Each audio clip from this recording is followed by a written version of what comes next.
ज्यादा किसान केमिकल मुक्त खेती अपनाएं। इसके तहत वैकल्पिक खादों, ऑर्गेनिक खाद के उत्पादन पर बल दिया जाएगा। इससे मिट्टी भी सुरक्षित होगी और किसानों की लागत भी कम होगी। इसमें सहकारिता से जुड़े संगठनों का योगदान बहुत अहम है। मेरा सभी सहकारी संगठनों से आग्रह है कि इस अभियान के साथ ज्यादा से ज्यादा जुड़िए।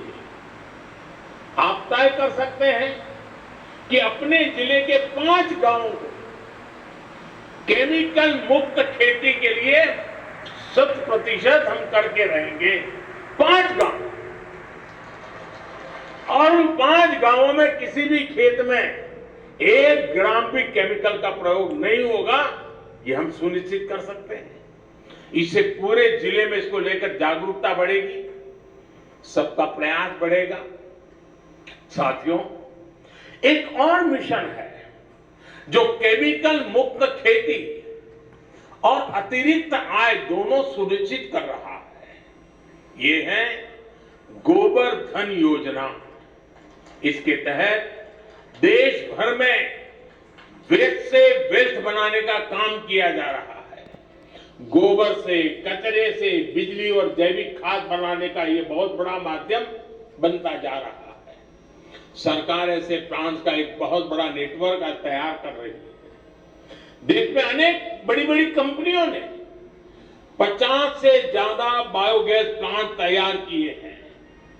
गोवर्धन प्लांट के लिए सहकारी समितियों को भी आगे आने की आवश्यकता है।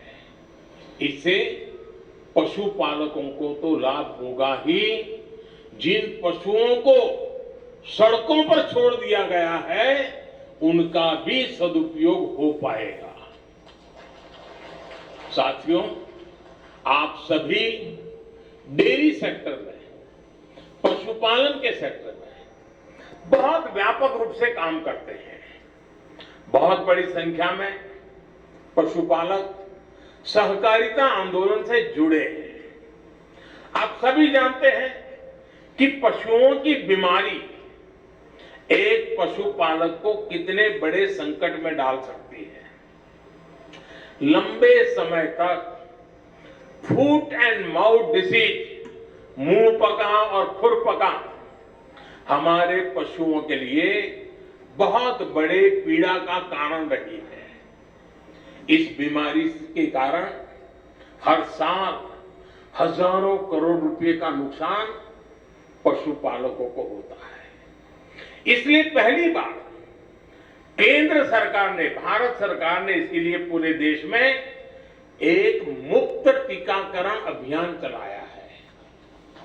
हमें कोविड का मुफ्त वैक्सीन तो याद है, ये पशुओं के लिए भी उतना ही बड़ा मुफ्त वैक्सीन का अभियान चल रहा है। इसके तहत 24 करोड़ जानवरों का टीकाकरण किया जा चुका है, लेकिन अभी हमें एफएमडी को जड़ से खत्म करना बाकी है। टीकाकरण अभियान हो या फिर जानवरों की ट्रेसिंग हो, इसके लिए सहकारी समितियों को आगे आना चाहिए। हमें ये याद रखना होगा कि डेयरी सेक्टर में सिर्फ पशुपालक ही स्टेक होल्डर नहीं है। मेरी इस भावना का आदर करना साथियों, सिर्फ पशुपालक ही स्टेक होल्डर नहीं है, बल्कि हमारे पशु भी उतने ही स्टेक होल्डर है। इसलिए इसे अपना दायित्व समझकर हमें योगदान देना चाहिए। साथियों, सरकार के जितने भी मिशन हैं, उनको सफल बनाने में सहकारिता के सामर्थ्य में मुझे कोई संदेह नहीं है। और मैं जिस राज्य से आता हूं, वहां की मैंने सहकारिता की ताकत को देखा है। सहकारिता ने आजादी के आंदोलन में भी बहुत महत्वपूर्ण भूमिका निभाई है। इसलिए एक और बड़े काम काम से जुड़ने का आग्रह से मैं खुद को रोक नहीं पा रहा। मैंने आह्वान किया है कि आजादी के 75 वर्ष के अवसर पर हर जिले में 75 अमृत सरोवर बनाए। एक वर्ष से भी कम समय में करीब करीब 60,000 अमृत सरोवर देश भर में बनाए जा चुके हैं। बीते 9 वर्षों में सिंचाई हो या पीने का पानी हो, उसको घर घर खेत खेत पहुंचाने के लिए जो काम सरकार ने किए हैं, ये उसका विस्तार है। ये पानी के स्रोत बढ़ाने का रास्ता है ताकि किसानों को, हमारे पशुओं को पानी की कमी ना आए। इसलिए सहकारी सेक्टर से जुड़े साथियों को भी इस पावन अभियान से जरूर जुड़ना चाहिए। आपकी किसी भी क्षेत्र की सहकारिता में एक्टिविटी हो, लेकिन आपकी क्षमता के अनुसार आप तय कर सकते हैं कि हमारी मंडली है, 1 तालाब बनाएगी, 2 बनाएगी, 5 बनाएगी, 10 बनाएगी। लेकिन हम पानी की दिशा में काम करें। गांव गांव में अमृत सरोवर बनेंगे तो भावी पीढ़ियां हमें बहुत आभार के साथ याद करेगी। आज जो हमें पानी उपलब्ध हो रहा है ना, वो हमारे पूर्वजों के प्रयासों का परिणाम है। हमें हमारी भावी संतानों के लिए, उनके लिए भी हमें कुछ छोड़ के जाना है। पानी से जुड़ा ही एक और अभियान पर ड्रॉप मोर क्रॉप का है। स्मार्ट सिंचाई को हमारा किसान कैसे अपनाए, इसके लिए जागरूकता बहुत आवश्यक है। ज्यादा पानी ज्यादा फसल की गारंटी नहीं है। माइक्रो इरिगेशन का कैसे गांव गांव तक विस्तार हो, इसके लिए सहकारी समितियों को अपनी भूमिका का भी विस्तार करना होगा। केंद्र सरकार इसके लिए बहुत मदद दे रही है, बहुत प्रोत्साहन दे रही है। साथियों, एक प्रमुख विषय है भंडारण का भी। अमित भाई ने उसका काफी वर्णन किया है। अनाज के भंडारण की सुविधा की कमी से लंबे समय तक हमारी खाद्य सुरक्षा का और हमारे किसानों का बहुत नुकसान हुआ है। आज भारत में हम जितना अनाज पैदा करते हैं, उसका 50% से भी कम हम स्टोर कर सकते हैं। अब केंद्र सरकार दुनिया की सबसे बड़ी भंडारण योजना लेकर आई है। बीते अनेक दशकों में देश में लंबे अरसे तक जो भी काम, उसका परिणाम क्या हुआ?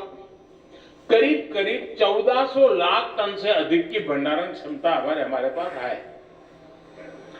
आने वाले 5 वर्ष में इसका 50% यानी लगभग 700 लाख टन की नई भंडारण क्षमता बनाने का हमारा संकल्प है।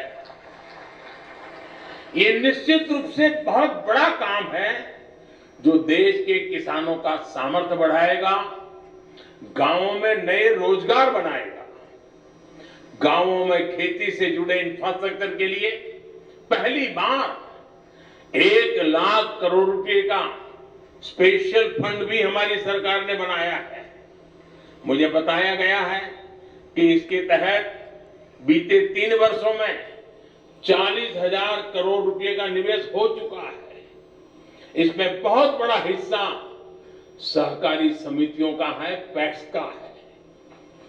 फार्म गेट इंफ्रास्ट्रक्चर के निर्माण में, कोल्ड स्टोरेज जैसी व्यवस्थाओं के निर्माण में सहकारी सेक्टर को और अधिक प्रयास करने की आवश्यकता है। साथियों, मुझे विश्वास है नए भारत में सहकारिता देश की आर्थिक धारा का सशक्त माध्यम बनेगी।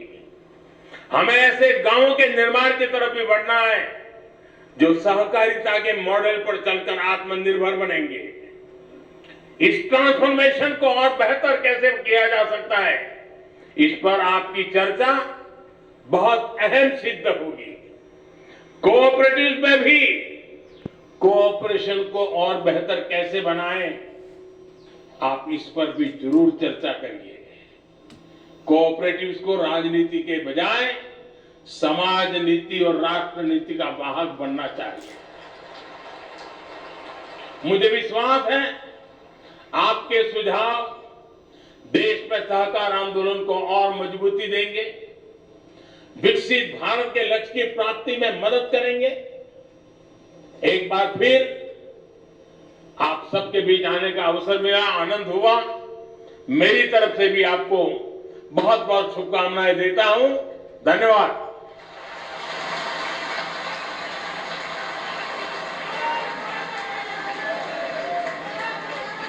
आपके